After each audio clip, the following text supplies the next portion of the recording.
Oigan, pues bienvenidos a un episodio más de sus noticias sobre inteligencia artificial.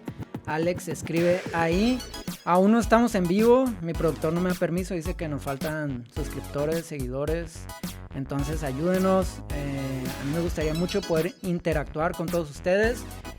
Creo que es el formato más adecuado para ese tipo de contenido, pero por ahora, dado que vamos empezando, pues este video está siendo grabado. Y nada, muchas noticias. Esta semana creo ha sido de las más movidas desde que empezamos el proyecto y me da mucho que pensar en el sentido de lo distópico que se está volviendo la realidad. Me pregunto si no habrá sido que nos acostumbramos a la tecnología y de repente con este boom de la inteligencia artificial y todos los cambios que implican en las placas tectónicas de la sociedad, por así llamarlo, me pregunto si no habrá sido si no estamos viviendo un momento similar a cuando tuvimos la revolución industrial, ¿no? Cuando veíamos que los caballos eran sustituidos por los coches, cuando la electricidad empezó a llegar a las ciudades, cuando apareció la televisión y el radio, porque sinceramente las noticias, o al menos las notas, los avances que se están viendo, van a ver, por ejemplo, en este episodio hablamos sobre el Plan Ángel de Marcelo Ebrard, que sinceramente suena súper de ciencia ficción, parece sacado de la novela de Orson Welles 1984, o la huelga de actores en Estados Unidos, donde la inteligencia artificial está teniendo un papel preponderante porque los estudios quieren quitarse la carga de los actores, escanearlos y usar sus copias digitales. Entonces son dos noticias que al menos a mi parecer, entre varias que vamos a platicar ahorita, que me hacen sentir en una realidad súper distópica, ¿no? Entonces quería hacer ese comentario, esa breve introducción, porque sinceramente son noticias muy muy surreales. La primera de ellas es rescatar un poco la conversación que tuvo Nilay Patel. Él tiene un podcast en The Verge, que es una revista estadounidense especializada en tecnología, y tienen un podcast donde invitan a especialistas o actores importantes en el mundo de la tecnología, y en esta ocasión invitó a Demis Hassabis, que es el director y fundador de DeepMind. DeepMind es esta empresa súper famosa por haber sido como de los pioneros perdón, en el área de inteligencia artificial al desarrollar esta inteligencia llamada DeepMind, con la cual le enseñaron a jugar primero ajedrez, después Go, y implementando esa misma tecnología, la inteligencia artificial se enseñó a jugar diferentes juegos,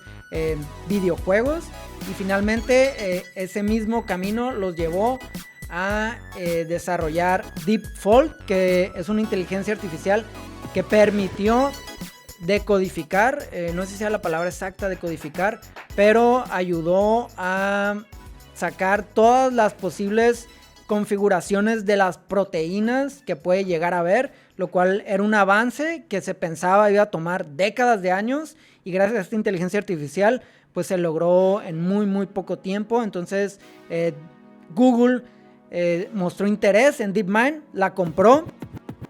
Pero aquí el podcast, la entrevista que hacen con Demis Hassabis, el director y fundador de DeepMind, hablan sobre una unión entre dos ramas de Google. Por un lado está DeepMind y por el otro Google Brain. Google Brain era la rama de Google en la cual estaban desarrollando todas las tecnologías relacionadas a la inteligencia artificial, y después de comprar DeepMind se llamó Google DeepMind, y digamos que tenían los dos proyectos de manera separada, cada uno centrados en dinámicas y en tecnologías diferentes. Y ahora quizás un poco al rezago que está teniendo Google en el campo de la inteligencia artificial, unieron las dos áreas, y de eso gira la entrevista con Demis Hassabis, una entrevista de 1 hora, la pueden encontrar en Spotify, está en inglés, pero es muy interesante escuchar a un actor clave, si no es que de los más importantes en el desarrollo de la tecnología que está por venir, y ellos hablan de cómo Google, a pesar de que es una empresa que generó muchas de las tecnologías en las cuales ahora se basan los desarrollos en inteligencia artificial, empezó a verse rezagado tras la llegada de ChatGPT, y él habla que ChatGPT marca un antes y un después, porque hasta ese momento veíamos la inteligencia artificial en las noticias, pero casi siempre era implementada en áreas muy específicas, principalmente áreas de ciencia, donde el usuario medio no veía una relación o una utilidad de esa tecnología con su vida diaria. Pero llega ChatGPT y el boom, la implementación de tantos millones de usuarios en tan poco tiempo hizo ver que la inteligencia artificial era algo cercano, algo cotidiano. Entonces él habla que a partir de este antes y después, Google ha tenido que hacer un esfuerzo por ponerse de nuevo en primer plano, ¿no? Bueno, Hassabis habla de que cree que de 5 a 10 años, en los próximos 5 o 10 años, se podría llegar a desarrollar una inteligencia artificial general, que hablamos en episodios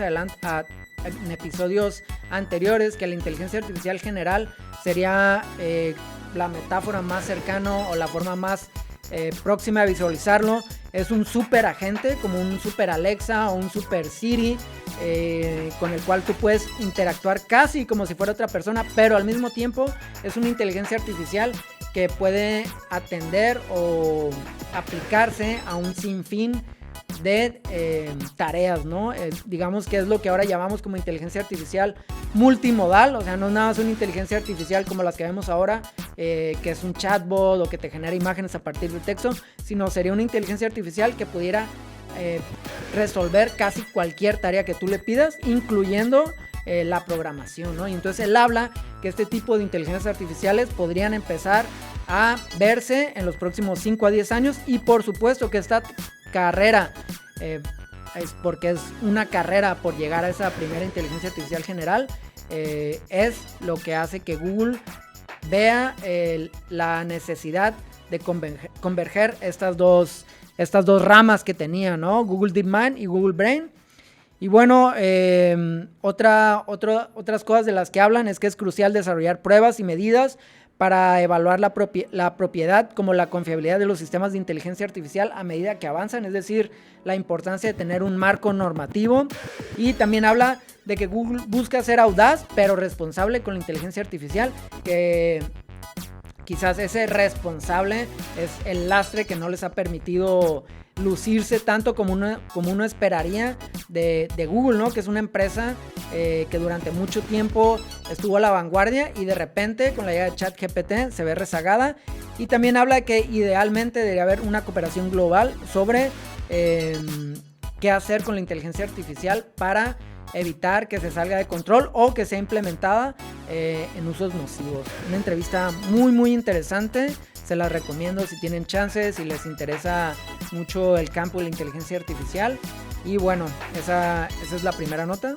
Y bueno, ahora hablemos un poco del plan Ángel de Marcelo Ebrard, un plan muy comentado en redes sociales y que les digo, es de ese tipo de noticias que te hacen sentir en una realidad distópica, un poco como si estuviéramos entrando en un mal capítulo de Black Mirror. Y bueno, lo que propone Marcelo Ebrard es este plan Ángel, que es el acrónimo muy rebuscado de avanzadas normas de geolocalización y seguridad, y él lo que plantea es utilizar la inteligencia artificial para, en sus palabras, disfrutar de la época más segura que puede llegar a haber en México, e incluye 8 estrategias tecnológicas como el reconocimiento facial, los detectores de armas, los rastreadores de vehículos y un ecosistema de inteligencia artificial. Pero también hablaba de utilizar el sistema de cámaras como el que ha sido usado en la Ciudad de México, que de hecho él ayudó a implementar para detectar, porque esto es lo que él decía, ¿no? Y creo que es lo que más se mencionó en redes sociales, que un delincuente tiene una manera particular de caminar. Entonces que a partir de que la inteligencia artificial detectara que alguien caminaba de manera criminal, se podían evitar muchísimos crímenes, lo cual claramente es risible. Pero además muchas voces salieron a protestar porque la implementación de este tipo de tecnología va en contra de los derechos humanos, sobre todo la utilización masiva de cámaras con reconocimiento biométrico, con reconocimiento facial. Eso vulnera muchísimo, sobre todo a ciertos sectores disidentes, como por ejemplo cuando hay marchas o activistas sociales que de algún modo pueden volverse incómodos para el gobierno, para el sistema, pues estas inteligencias artificiales podrían jugar en su contra, ¿no? Sobre todo hay un sector que critica la naturaleza dictatorial de estas tecnologías y al mismo tiempo, a mi parecer, ya como opinión personal, no siento que la inseguridad en México se pueda llegar a ver favorecida por un sistema policial tan exagerado y sobre todo tan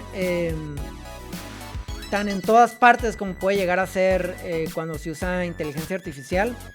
Y creo que eso, al menos a mí, la inseguridad en México tiene más que ver con el papel que están jugando las fiscalías. Por ejemplo, esta chica que desapareció en Monterrey, ¿no te acuerdas cómo se llama?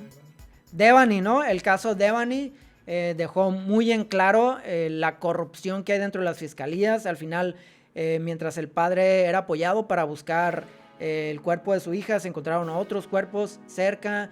Después se quiso fingir un suicidio. Entonces no es un caso aislado. Hay muchos otros casos que resuenan con la manera en que se manejó el caso Devani. Y eso habla de que quizás esta hipervigilancia con inteligencia artificial, en lugar de enfocarla hacia los ciudadanos, pues debería de enfocarse hacia quienes imparten y administran la justicia. Creo yo que eso daría mayores frutos, y quizás hablar de inteligencias artificiales para la aplicación de la abogacía, para la aplicación de las leyes. Creo yo que sería un poco más enriquecedor que decir, ¿saben qué? Para que haya seguridad vamos a crear una superinteligencia artificial que nos esté vigilando a todos, ¿no? Creo que eso es muy debatible, pero al mismo tiempo, como mencionaba en la introducción, nos habla del mundo al que estamos llegando. El simple hecho de que ya estemos debatiendo la implementación de estas tecnologías habla, nos permite vislumbrar qué es lo que está por venir. Bueno, antes de hablar de la huelga de actores en Hollywood, creo que es importante rescatar esta nota en la que esta cantante, la verdad yo la desconozco, pero al parecer es muy famosa en Brasil, Elis Regina, fue revivida mediante tecnología digital para aparecer en un comercial de la Volkswagen. Y por supuesto esto desató mucha polémica, mucho debate, porque pues nos hace pensar, ¿no? Como qué tan moralmente, qué tan moral es revivir a una persona que ya no está viva para que aparezca en un comercial. Muchas personas lo tomaron a bien porque hablan como de la felicidad de ver a alguien que ya no está, pero otras se preguntan, ¿no? Si esa persona hubiera aceptado aparecer en un comercial. Es extraño, es un tanto creepy, y bueno, no es el único caso. También, por ejemplo, Carrie Fisher fue revivida para aparecer en Star Wars como la princesa Leia en la película Rogue One. John Lennon, ahorita se está hablando, según lo que está platicando Paul McCartney, al menos la información que están divulgando en algunas notas, hablan sobre que John Lennon fue revivido mediante inteligencia artificial, y muy pronto va a salir una nueva canción de los Beatles, inédita, posible solo, su creación es posible solo a través de la inteligencia artificial. Y además, no sé si recuerdan, esto ya tiene un poco de tiempo, pero Cantinflas apareció en un comercial de Soriana. Y también la actriz estadounidense muy famosa en los 50, 60, Audrey Hepburn, también fue generada mediante CGI para aparecer en un anuncio de chocolates Dove, ¿no? Entonces, no es un caso aislado el de esta cantante brasileña Elis Regina, y bueno, abre el debate sobre qué tan ético, qué tan moral es utilizar la imagen de alguien que ya no está muerto para promocionar un producto, o incluso para aparecer en alguna película, ¿no? Por ejemplo, Robin Williams, cuando se murió, dejó en su testamento que no se podía usar su imagen de ninguna manera, no se podía recrear su imagen de manera digital durante los próximos 25 años. Y bueno, quería hacer este comentario de esta nota porque está muy ligada con la huelga de actores en Hollywood. Recordemos que en mayo se inició la huelga de guionistas en Hollywood y ahora en julio se sumaron a la huelga, como para hacerla más general, el sindicato de actores. Y lo distópico, de nuevo volvemos, ¿no?, a este tema de que ya estamos entrando en una realidad distópica, es que ellos acusan a los estudios de querer implementar un modo de explotación en la cual el actor solo trabaja un día. En ese día se le hace un escaneado general de su aspecto físico y después se hace la película sin esta persona, y además el estudio tiene el permiso de utilizar su imagen para la eternidad, ¿no? Entonces, aunque ahora los estudios dicen que esas afirmaciones no son ciertas, afirmaciones hechas de hecho por la presidenta del sindicato de actores, que es Frances Drescher, famosísima por su papel en La Niñera. Bueno, ella acusa a los estudios de haber hecho esta propuesta y los estudios dicen, no es cierto, nosotros nunca dijimos eso, solo dijimos que queríamos empezar a implementar esta tecnología para los extras, es decir, para generar extras en las películas y ya no tener que pagarle a estos actores que de repente pasan caminando por las calles o que están ahí como en el fondo de las tomas. Ellos querían ahorrarse ese dinero generando extras digitales, ¿no? Pero por supuesto, viendo lo que vimos, viendo lo que mencionaba en la nota pasada, pues queda claro que la tecnología ahí está y que en el centro del debate entre el sindicato de actores y los estudios está el uso de la inteligencia artificial, aunque el detonante ha sido las demandas sobre las regalías y la transparencia en los ingresos provenientes de plataformas de streaming. Esta migración que se aceleró durante la pandemia, en la cual la gente empezó a consumir más películas mediante streaming que yendo al cine, fue aprovechada por los estudios para pagarle menos a los actores, por lo que antes se conocía como regalías y que ahora reciben el nombre de procedurales, ¿cómo se dice? Residuales, ¿no? Entonces, aunque el tema central no es la inteligencia artificial, sí está ahí siendo muy presente en el debate, y también los guionistas hablaban de que no querían que los estudios empezaran a escribir sus guiones con inteligencia artificial. Y bueno, creo que este tema aún va a dar mucho de qué hablar, y bueno, habla ya de cómo la vida es cada vez más un episodio de Black Mirror. Y pues nada, esas son las notas de esta semana aquí en su noticiero de humanos sobre inteligencia artificial. Y bueno, ¿ustedes qué piensan? ¿Qué tan Black Mirror se está volviendo la realidad? Dejen en la caja de comentarios del 1 al 10 qué tan distópicos se sienten. Y nada, nos vemos la próxima semana. Muchas gracias por su atención. Recuerden compartir y suscribirse, y estén atentos para el próximo video.